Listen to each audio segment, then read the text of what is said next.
John wakes up one day to people outside his house yelling and screaming. He told the cold, harsh truth about what happened yesterday. There was a boy named Michael. He told them that Michael wouldn't live another day, and that seemed to be the truth. Michael passed away from cancer, but the people think he killed him.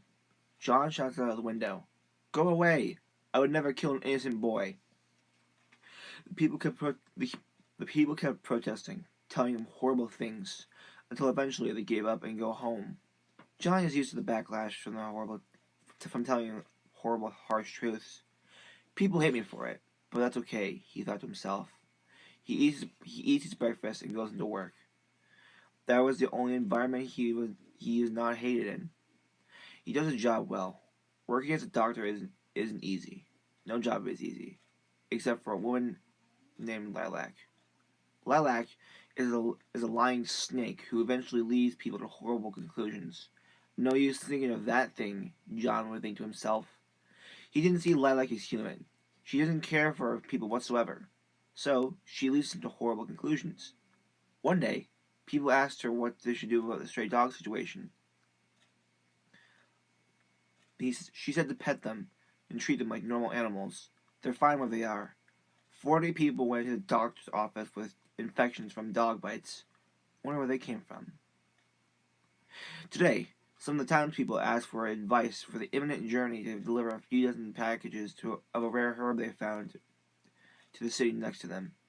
They were wondering what they should do about the pool of tar in the way. She told them they should walk across the pool. Like it'll do anything, Lilac said. John chimed in and told them to find a different route because the tar will kill them.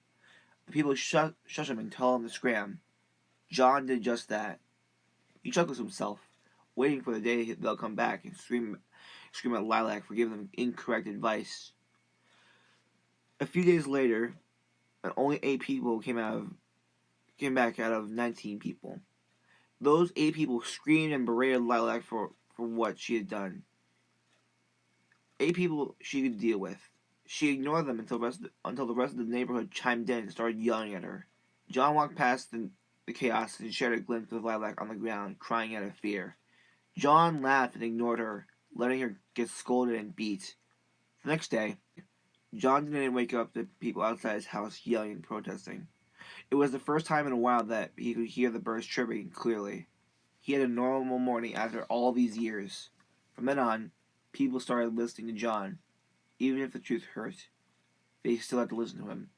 It was the wise thing to do.